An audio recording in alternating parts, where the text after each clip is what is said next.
عليهم أأنذرتهم أم لم تنذرهم لا يؤمنون ختم الله على قلوبهم وعلى سمعهم وعلى أبصارهم غشاوة ولهم عذاب عظيم ومن الناس من يقول آمنا بالله وباليوم الآخر وما هم بمؤمنين يخادعون الله والذين آمنوا وما يخدعون إلا أنفسهم وما يشعرون في قلوبهم مرض فزادهم الله مرضا ولهم عذاب أليم بما كانوا يكذبون وإذا قيل لهم لا تفسدوا في الأرض قالوا إنما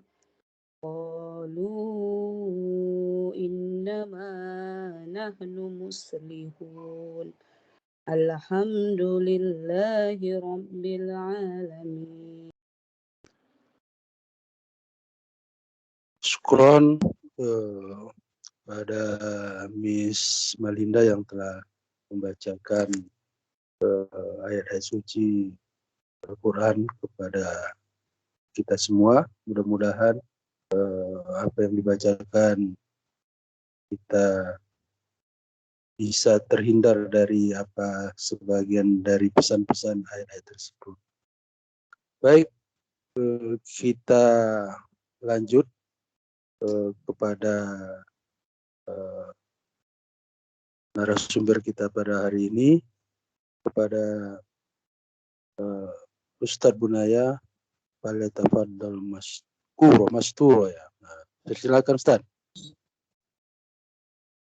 Pak. Bismillahirrahmanirrahim. Assalamualaikum warahmatullahi wabarakatuh. Waalaikumsalam warahmatullahi wabarakatuh. Innal hamdalillah nahmaduhu wa nasta'inuhu wa nastaghfiruh wa na'udzu billahi min shururi anfusina wa min sayyiati a'malina. Man yahdihillahu fala mudilla lahu wa man yudlil fala hadiya lahu. Asyhadu an la ilaha illallah wahdahu la syarika lahu wa asyhadu anna Muhammadan abduhu wa rasuluh.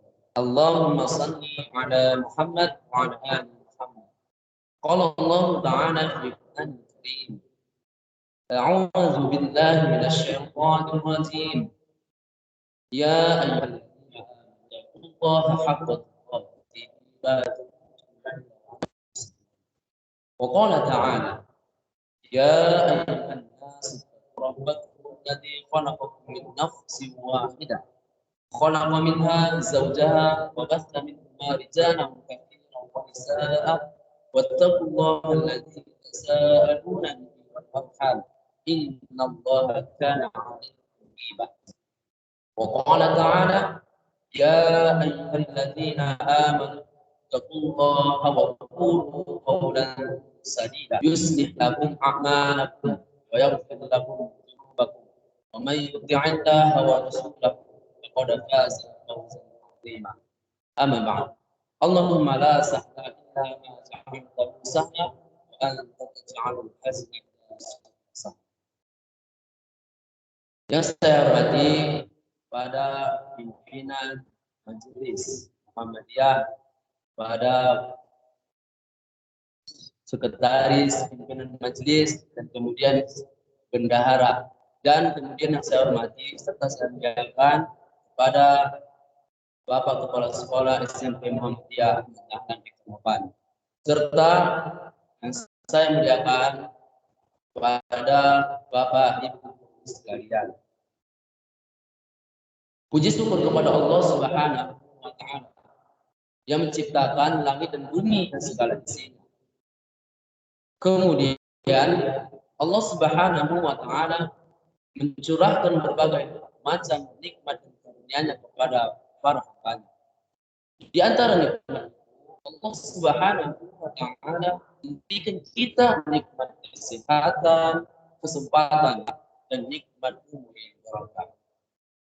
Maka dari itu, sebagai hamba Allah Subhanahu wa Ta'ala, patutlah kita senantiasa bersyukur kepadanya.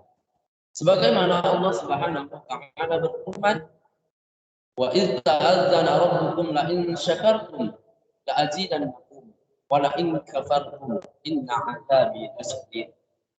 Dan barang siapa yang bersyukur atas nikmat kepada Allah, maka akan aku tambah. Dan barang siapa yang kufur atas nikmat kepada Allah, ingatlah ajak sampai. Kemudian salawat serta salam kepada Rasulullah SAW yang melapaskan Allahumma shalli ala Muhammad wa ala ali Muhammad. Semoga tercurahkan kepada keluarganya, para sahabatnya, pengikutnya. Insya Allah, semoga kita dapatkan syafaat beliau seperti amin. Ma'asyiral muslimin wa rahimakumullah. Pada kesempatan kajian daring pada SM tepat ke-44. Pada malam hari ini, alhamdulillah, terima kasih kepada Bapak Kepala Sekolah telah mengamanahkan saat pada saya membawa kajian. Tepat pada malam hari ini kita akan membawakan tematika, yaitu syahadat la ilaha illallah dan syahadat bahwa Muhammad Rasulullah. Ma'asyiral muslimin rahimani wa rahimakumullah. Diriwayatkan dalam sebuah riwayat bahwa kunci surga adalah la ilaha illallah. Tetapi apakah setiap orang yang telah mengucapkannya berhak untuk dibukakan pintu surga untuknya? Ada yang bertanya kepada Wahab bin Nabi rahimahullah, bukankah la ilaha illallah itu ialah kunci surga? Beliau menjawab, ya, tetapi setiap kunci ada geriginya. Jika Anda membawa kunci yang bergerigi, pintu surga akan dibukakan untuk Anda. Tetapi jika kunci Anda tak bergerigi, maka tidak akan dibukakan. Ma'asyiral muslimin rahimani wa rahimakumullah. Banyak hadis Rasulullah SAW yang menerangkan tentang gerigi kunci ini. Seperti sabda beliau, siapa yang mengucapkan la ilaha illallah ikhlas dengan hati yang yakin, dia benar-benar mengucapkannya dari lubuk hatinya. Dan ungkapan lain, hadis-hadis ini mengaitkan perihal masuk surga dengan pengetahuan tentang makna kalimat. Tetap teguh kepadanya sampai ajal menjelang, tunduk dan patuh terhadap maksudnya. Dari semua dalil-dalil tersebut, para ulama istimbatkan syarat-syarat yang mesti dipenuhi dan penghalal yang harus disingkirkan supaya kalimat la ilaha illallah betul-betul menjadi kunci pembuka pintu surga dan pemberi manfaat bagi orang yang mengucapkannya. Syarat-syarat itulah yang merupakan gerigi kunci tersebut. Di antara syarat-syarat itu ialah yang pertama, ilmu pengetahuan. Ma'asyiral muslimin rahimani wa rahimakumullah. Sebagaimana setiap kalimat mengandung makna, maka Anda wajib mengetahui makna kalimat la ilaha illallah dengan baik sehingga memupus ketidaktahuan Anda. Makna kalimat la ilaha illallah itu sendiri adalah menafikan sifat ketuhanan dari selain Allah dan menetapkannya untuk Allah semata. Artinya adalah tidak ada yang berhak disembah atau disembahkan kepada ibadah kepadanya ibadah kecuali Allah berfirman, A'udzu billahi minasyaitonir rajim. Illa man syahida bil haqq wa hum ya'lamun. Kecuali orang yang mengakui yang hak tauhid dan mereka mengetahui. Al-Qur'an surah Az-Zukhruf ayat 86. Kemudian Rasulullah SAW bersabda, "Man mata wa huwa ya'lamu annahu la ilaha illallah dakhala jannah."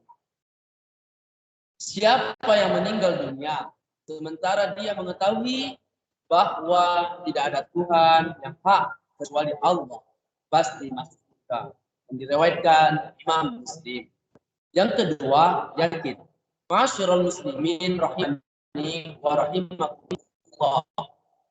Yakin, yaitu meyakini. Maksudnya adalah dengan sungguh-sungguh. Karena kalimat ini tidak mengakomodir keraguan-raguan, prasangka semata, sikap pelin-pelan dan bimbang. Akan tetapi wajib berdiri di atas keyakinan yang mantap serta kuat. Allah telah berfirman menyebutkan sifat orang mukmin.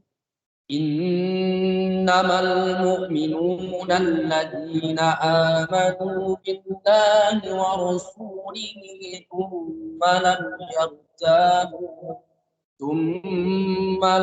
yartabu wa jahadu bi amwalihim wa anfusihim fi sabilillah. Ulaika humus shalimun. Sesungguhnya orang-orang yang beriman hanyalah orang-orang yang beriman kepada Allah. Kemudian mereka tidak ragu-ragu dan mereka berjihad dengan harta dan jiwa mereka pada jalan Allah. Mereka itulah orang-orang yang benar. Al-Quran surah Al-Hujurat ayat 15. Ma'asyiral muslimin rahimani wa rahimakumullah.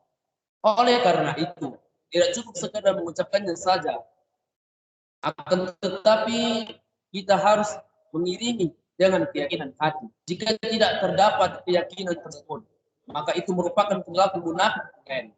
Rasulullah SAW bersabda, "Asyhadu an la ilaha illallah wa anni Rasulullah.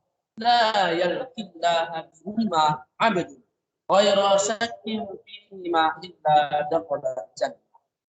Aku bersaksi bahwa tidak ada Tuhan yang berhak disembah selain Allah, dan bahwa aku Muhammad adalah Allah. Tidak seorang hamba pun bertemu dengan Allah dengan membawa dua kalimat syahadat tanpa ada keraguan di dalamnya, kecuali dia masuk surga. Yang diriwayatkan Imam Muslim. Kemudian yang ketiga, menerima. Apabila Anda telah mengetahui dan meyakini, maka sepatutnya pengetahuan yang meyakini ini memiliki pengaruh, yaitu menerima setiap konsekuensi dari kandungan kalimat ini dengan hati dan lisan. Oleh karena itu, orang yang menolak panggilan tauhid dan tidak menerimanya, maka dia kafir. Baik penolakan itu disebabkan oleh kesombongan, sikap keras kepala, atau kedengkian. Allah berfirman tentang orang kafir yang menolak kalimat ini dan sombong. Innahum kanu idza qila lahum la ilaha illallah yastakbirun. Sesungguhnya mereka dahulu apabila dikatakan kepada mereka la ilaha illallah, mereka menyombongkan diri. Al-Quran surah As-Saffat ayat 35. Kemudian yang keempat, tunduk, yakni ketundukan dan kepatuhan yang sempurna terhadap ajaran tauhid. Ini merupakan tolak ukur yang sebenarnya dan penampilan lahiriah dari keimanan seseorang. Hal ini terwujud dengan mengamalkan apa yang telah disyariatkan Allah dan meninggalkan apa yang dilarang, apa yang dilarangnya. Sebagaimana firman Allah, wa may yuslim wajhahu ila Allahi wa huwa muhsin faqad istamsaka bil urwatil wuthqa wa ila Allahi 'aqibatul umur.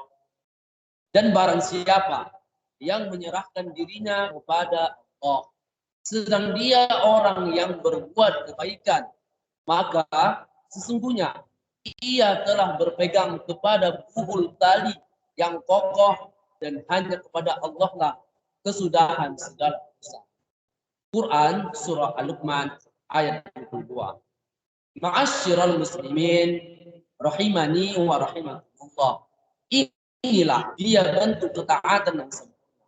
Kemudian yang kelima, kejujuran dalam mengucapkannya, yaitu kejujuran yang menafikan kedustaan. Karena siapa yang mengatakannya dengan lidahnya saja, tetapi hatinya tidak mempercayai, maka dia munafik. Dalilnya adalah firman Allah yang berkenaan dengan celaan terhadap orang munafikin. Yaquluna bi afwahihim ma laysa fi qulubihim. Mereka mengatakan dengan mulutnya apa yang tidak terkandung dalam hatinya. Al-Quran surah Al-Imran ayat 167. Ma'asyiral muslimin rahimani wa rahimakumullah. Kemudian yang keenam, kecintaan. Oleh karena itu, orang yang beriman menyukai kalimat ini dan senang mengamalkan ajaran yang terkandung di dalamnya, juga mencintai orang-orang mengucapkan dan mengamalkan kandungannya itu. Bukti cinta seorang hamba kepada Rabbnya antara lain mendahulukannya cintanya kepada Allah meskipun berseberangan dengan keinginan pribadinya. Loyal ada orang yang cinta kepada Allah dan Rasulnya, memusuhi orang yang memusuhinya, mengikuti Rasulnya dan jejak langkah beliau, serta menerima. Kemudian yang ketujuh, keikhlasan, yakni tidak ada yang diinginkan dengan mengucapkan kalimat ini kecuali ridha kepada Allah semata. Allah berfirman, wa ma illa ya'budullaha mukhlishina lahuddin. Padahal mereka tidak disuruh kecuali supaya menyembah Allah dengan memberikan ketaatan kepadanya dalam menjalankan agama. Al-Quran surah Al-Baqarah ayat 5. Ma'asyiral muslimin rahimani wa rahimakumullah. Kemudian Rasulullah sallallahu alaihi wasallam bersabda, "Fa inna Allah qad harrama 'alan nar man qala la ilaha illallah yabtaghi bidzalika wajh Allah." Maka sesungguhnya Allah telah mengharamkan api neraka bagi orang yang mengucapkan la ilaha illallah karena mengharapkan Allah semata, yang diriwayatkan Imam Bukhari. Ma'asyiral muslimin rahimani wa rahimakumullah. Meskipun syarat-syarat ini sudah terpenuhi semua, namun demikian dituntut keteguhan dan konsistensi kita atas sampai ajal kita tiba. Kemudian syahadat bahwa Muhammad adalah Rasulullah. Ma'asyiral muslimin rahimani wa rahimakumullah. Orang yang telah mati di dalam kubur akan diuji dengan ditanyai 3 pertanyaan. Jika dia dapat menjawabnya, maka dia akan selamat. Sebaliknya, jika dia tidak bisa menjawabnya dengan benar, maka dia celaka. Di antara pertanyaan itu adalah, siapakah Nabi? Tidak seorang pun dapat menjawabnya pada waktu itu kecuali mereka yang semasa di dunia diberi taufik oleh Allah Subhanahu wa taala untuk melaksanakan syarat-syarat memberi jawaban ini, serta diberi keteguhan hati dan ilham dalam kuburnya itu. Sehingga syarat-syarat yang telah ditunaikan itu memberikan manfaat kepadanya. Pada hari anak dan harta tidak lagi berguna. Syarat-syarat tersebut adalah yang pertama, menaati Nabi Muhammad SAW dalam setiap perkara yang beliau perintahkan. Karena Allah memerintahkan kita untuk menaati beliau. Allah berfirman, "Man yuti'ir rasul faqad ata'a Allah." Siapa yang menaati Rasulullah, sungguh dia telah menaati Allah. Al-Quran surah An-Nisa ayat 8. Kemudian Allah Subhanahu wa taala berfirman di dalam ayat lain, "Qul in kuntum tuhibbunallaha fattabi'uni yuhibbukumullah." Katakanlah, jika kamu mencintai Allah, maka ikutilah aku. Niscaya Allah akan mencintaimu. Al-Quran surah Ali Imran ayat 51. Ma'asyiral muslimin rahimani wa rahimakumullah. Peluang seseorang untuk masuk surga berbanding lurus dengan tingkat ketaatannya kepada Rasulullah sallallahu alaihi wasallam. Rasulullah sallallahu alaihi wasallam bersabda, "Kullu ummati yadkhuluna al-jannah illa man aba." Qalu, "Ya Rasulullah, wa man ya'ba?" Qala, "Man ata'ani dakhala al-jannah wa man asani faqad aba." Semua umatku akan masuk surga kecuali orang yang menolak. Saya ulangi sekali lagi, Bapak Ibu. Semua umatku akan masuk surga kecuali orang yang menolak. Mereka bertanya, siapakah yang menolak? Rasulullah bersabda, siapa saja menaatiku masuk surga, dan siapa yang tidak taat kepadaku sesungguhnya dia telah menolak. Hadis ini yang diriwayatkan Imam Al-Bukhari. Ma'asyiral muslimin rahimani wa rahimakumullah. Siapa yang mencintai Nabi, dia harus menaatinya, karena ketaatan itu adalah buah dari cinta. Dan siapa yang mengaku mencintai Nabi tanpa meneladani dan menaati beliau, maka dia telah melakukan kebohongan. Kemudian yang kedua, mempercayai apa yang beliau beritakan. Ma'asyiral muslimin rahimani wa rahimakumullah. Siapa yang tidak mempercayai sesuatu yang telah sahih bersumber dari Nabi Muhammad SAW disebabkan oleh kehendak pribadi atau hawa nafsunya, maka dia tidak beriman kepada Allah dan Rasulnya. Karena Nabi adalah orang yang terpelihara dari kesalahan dan perbuatan bohong. Dan dia tidak berbicara berdasarkan hawa nafsu. Al-Quran surah An-Najm ayat 3. Ma'asyiral muslimin rahimani wa rahimakumullah.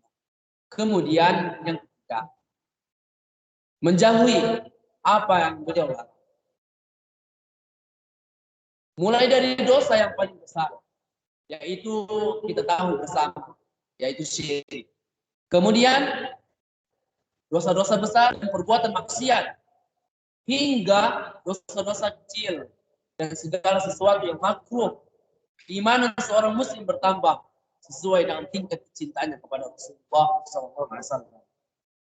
Jika imannya bertambah, maka Allah Subhanahu wa taala akan menjadikannya selalu mencintai perbuatan yang soleh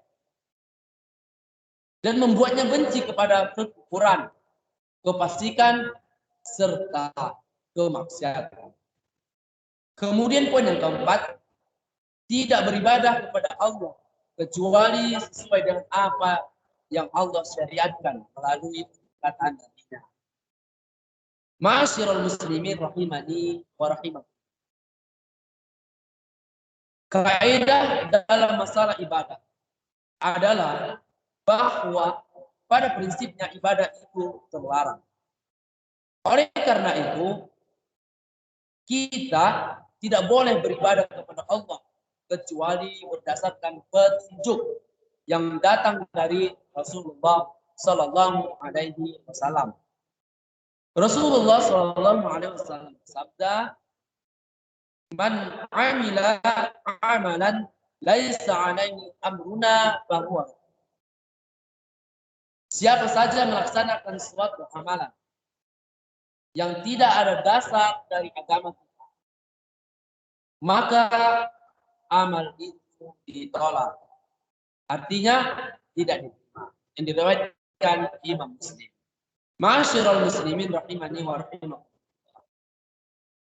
Faedah pada kesempatan kali ini ialah kita semua ketahuilah bahwa mencintai Rasulullah SAW adalah wajib.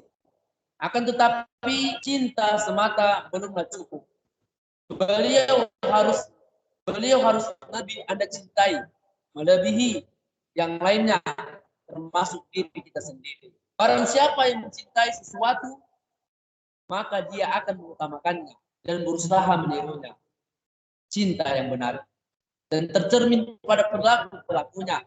Perilaku tersebut antara lain ialah tidak meneladani beliau dan memfungsikan sunnah beliau, mengikuti perkataan dan perbuatan beliau, serta menjauhi larangan beliau dan bersikap sopan terhadap beliau, baik di kala kesulitan maupun kemudahan. Ma'asyiral muslimin rahimani wa rahimakumullah. Kita ketika semangat maupun dalam keadaan musuh, karena ketaatan dan ittiba, sikap mengikuti adalah buah dari muhabbah, rasa cinta, dan tanpa keduanya cinta tidak ada. Ma'asyiral muslimin rahimani wa rahimakumullah. Cinta kepada Nabi memiliki tanda-tanda antara lain. Banyak menyebut dan bersalawat kepada beliau. Barang siapa yang menyukai sesuatu, maka dia akan sering. Kemudian rindu untuk bertemu dengan beliau. Orang yang mencintai seseorang rindu untuk bertemu dengan orang yang dicintai. Kemudian mengagungkan dan memuliakan beliau ketika nama beliau disebut. Berkata Ishaq, para sahabat Nabi Shallallahu Alaihi Wasallam, sepeninggalan beliau tidak menyebut beliau kecuali dengan khusyuk sampai kulit mereka bergetar dan mereka menangis. Kemudian membenci dan memusuhi apa yang dibenci dan dimusuhi oleh Allah Subhanahu wa taala dan Rasulnya, serta menjauhi mereka yang menyelisihi sunnah beliau dan melakukan perbuatan bid'ah, baik dari kalangan orang kafir, musyrikin atau ahli bid'ah. Kemudian mencintai orang-orang yang dicintai oleh Nabi Muhammad SAW, baik dari kalangan ahli bait, kemudian keluarga, istri dan para sahabat, dari kalangan muhajirin dan ansar, dan sebaliknya memusuhi dan membenci mereka yang dimusuhi dan dicela oleh Nabi Muhammad SAW.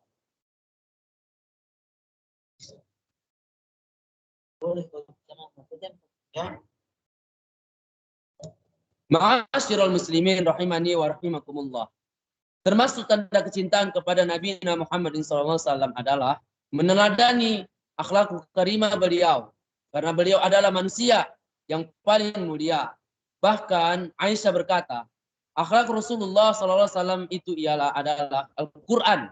Maksudnya, beliau mendisiplinkan diri untuk tidak melakukan sesuatu selain yang diperintahkan oleh Al-Quran. Beliau juga merupakan manusia yang paling berani. Terlebih lagi, saat dahsyatnya peperangan, beliau adalah manusia yang paling mulia dan paling dermawan. Terutama di bulan Ramadan. Beliau adalah orang yang paling banyak memberikan nasihat kepada sesama makhluk. Kemudian manusia yang paling lembut. Beliau tidak pernah sama sekali memiliki atau membalas dendam pribadi. Namun demikian beliau adalah orang yang paling tegas dalam menegakkan hukum Allah. Kemudian beliau adalah orang yang paling tawadu dan lebih tidak pemalu dari wanita yang berada dalam pingitan.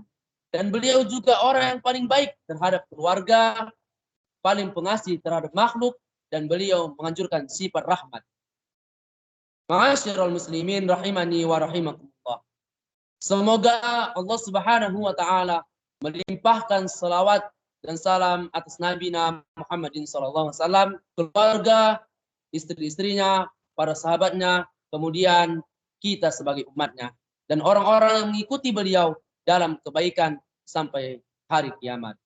Mungkin sampai sinilah yang bisa saya sampaikan.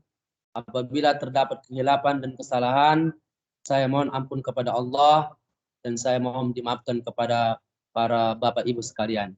Assalamualaikum warahmatullahi wabarakatuh. Waalaikumsalam warahmatullahi wabarakatuh. Terima kasih Ustadz Bunaya, jazakallah khairan katsira. Apa yang telah disampaikan tadi, kita berharap peserta pada malam hari ini dapat menyerap dan menambah keyakinan kita kepada Allah Subhanahu wa taala, dan terkait juga dengan apa yang dibawa oleh Rasulullah SAW untuk kita ikuti, kita amalkan. Baik, Bapak Ibu sekalian, kita punya waktu berkisar 40 menit ya, lebih kurang. Untuk itu mungkin ada yang mau berbagi atau merespon apa yang disampaikan oleh Ustadz Bunaya tadi. Waktu dan tepat kita persilahkan.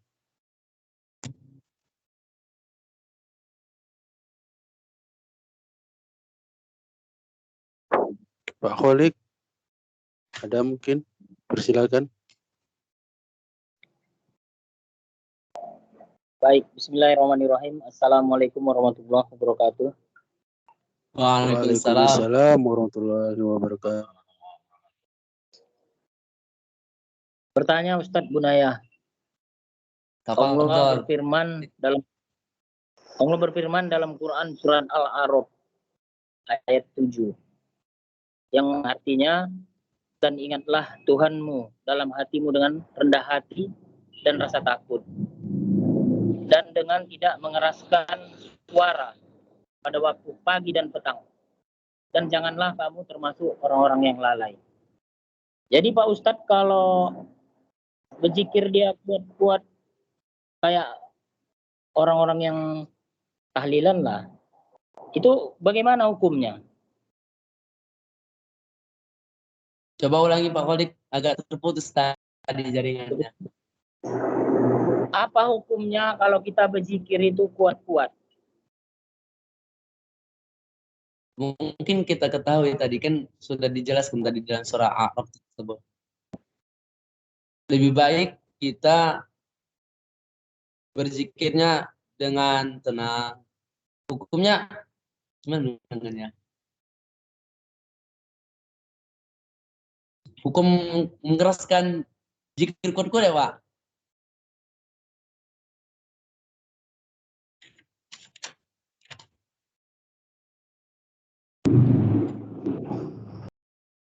Apakah kita berdosa? Apakah bagaimana Pak Ustadz? Kalau niat kita berzikirnya karena Allah, mungkin tidak ada dosanya Pak. Tapi kalau kita karena ria atau ingin didengar oleh orang banyak supaya kita terlihat alim, nah itu bisa jadi Pak. Itu termasuk suatu dosa ya Pak.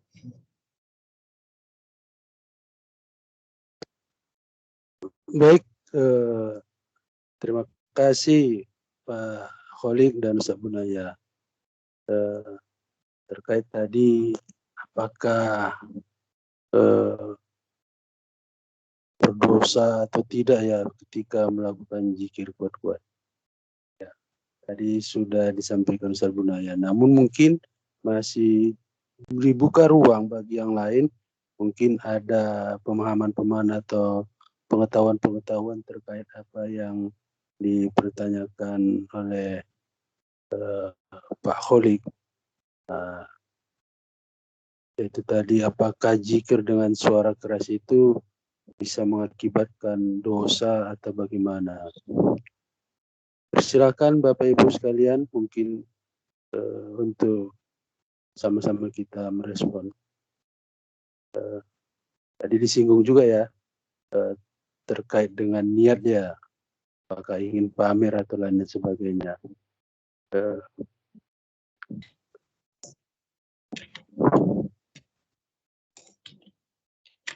Ustadz Ilyas mungkin bisa menambahi.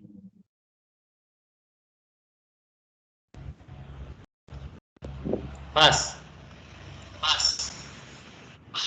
Ya, baik. Ya. Jadi mudah-mudahan apa yang diberi respon Ustadz Bunaya tadi nanti bisa kita telusuri lagi. Karena tadi disinggung apakah di situ ada niatnya apa, atau katanya kenapa dia kuat-kuat supaya jangan ngantuk misalnya kan. Nah, ini gimana pula itu kan kira-kira. Karena pernah saya dengar ketika kajian atau penyampaian Gus Bahaya. Nah, dia ternyata katanya Abu Bakar itu ya sangat mengamalkan apa yang disampaikan ayat tadi. Namun Umar katanya agak keras juga dia ketika berzikir. Jadi ketika dipertanyakan kepada Rasul, alasan Umar itu ya supaya jangan ngantuk katanya. Jadi mungkin, tapi ini perlu kita telusuri itu. Nah, jadi ada ketika itu Rasul tidak tidak mempersalahkan atau tidak mungkin divonis berdosa dan lain sebagainya. Namun mungkin apalagi ini dampaknya kalau dosa ini dampaknya sampai ke api neraka ini kan kalau dosa kan. Jadi perlu juga ini nanti kajian lebih mendalam. Jadi orang melakukan zikir keras itu mungkin punya dasar atau punya tapi yang tadi disinggung oleh Ustadz Bunaya tadi terkait dengan kalau niat itu yang tahu kita dengan Allah Subhanahu Wa Taala, dan itu mungkin ya jelas kalau niatnya sudah salah. Ya. Tapi apakah keras-keras itu langsung bisa kita vonis dosa? Nah, ini perlu nanti para pakih ya kan membahasnya. Baik, ada yang lain? Pak Suryanto mungkin. Ini kan terkait komunikasi juga ini kan, berdoa. Nah ini gimana menurut dari pandangan ahli komunikasi ya kan? Persilakan.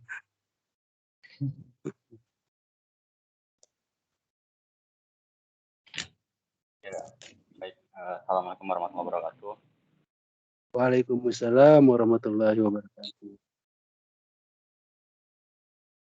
Ya, sebenarnya kalau dikembalikan dalam pandangan sisi komunikasi ini bukan bicara soal ahli komunikasi ya Pak. Karena juga masih dangkal ilmunya untuk masuk ke daerah, ke wilayah itu. Tapi kita kembalikanlah dari kajian menurut kajian tarjih di Muhammadiyah tentang pelaksanaan zikir itu bagaimana. Kita kembalikan.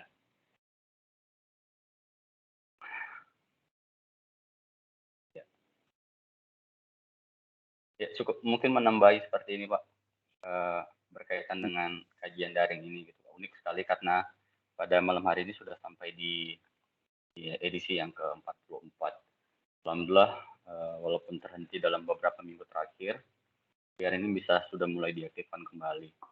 Nah, saran saya mungkin untuk kajian daring berikutnya. Tadi saya sudah coba hubungin beberapa yang dikenal gitu kan, yang kemarin masuk dalam rombongan kita di Turki Inspiring. Kan mungkin nanti bisa diajak untuk bisa bergabung dengan kita, berbagi ilmu, berbagi pengalaman, terkhusus tentang internalisasi Muhammadiyah. Tadi saya sudah coba hubungin Pak Arif Rahman Hakim dari Jogja, cuma belum ada balasan. Mungkin bisa dijadwalkan ulang gitu kan Pak, di minggu yang akan datang. Kemudian Pak Samsul yang kemarin Ketua PCIM Turki, beliau sudah merespon tapi belum menjadwalkan jadwalnya ke kita. Mudah-mudahan bisa bergabung. Mungkin lebih menguatkan kembali tentang internalisasi Muhammadiyah di kalangan kita sendiri. Terima kasih Pak, saya kembalikan. Siap. Terima kasih Pak Ketua Majelis Diklasmen atas sarannya. Mungkin kegiatan perlu kita memilih tema-tema ya yang terkait dengan internalisasi kemuhammadiyahan ya. Ya mungkin ini juga penting bagi kita ya. Nah, sebagaimana harus ada upaya-upaya yang secara sistematis ya, sehingga jati diri kita atau pemahaman atau ada yang menyebutkan manhaj Muhammadiyah itu gimana ya kan, supaya sejalan dengan gerakan. Baik, terima kasih. Mungkin ada yang lain, Pak Hafizul Imam. Persilakan, atau Mr. Miko, Dr. Ripan.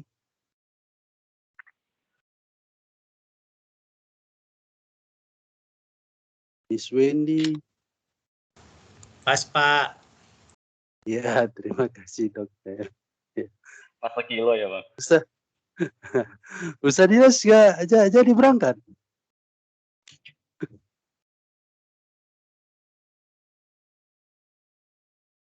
Besok. Oh besok, oh, iya. Touring ya Ustaz ya.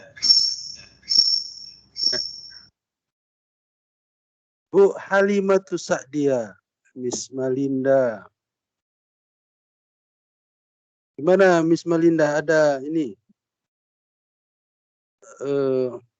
terkait penyampaian atau terkait apa yang sempat kita bahas tadi dari kajian-kajian yang dilakukan, mungkin ada tambahan mungkin Miss Malinda? Pas dulu ya Pak. Kasih. Baik. 1 kilo ini. Pas. Mungkin ada saran Mr. Biko. Malinda apa? Pas Ya. Pak, alhamdulillah. Pas, alhamdulillah. Baik, memang luar biasa. Nanti mungkin materinya Ustadz Budaya bisa kita share ya nanti. Hal-hal yang demikian ini mungkin bagian dari apa kita ya, dokumentasi kegiatan.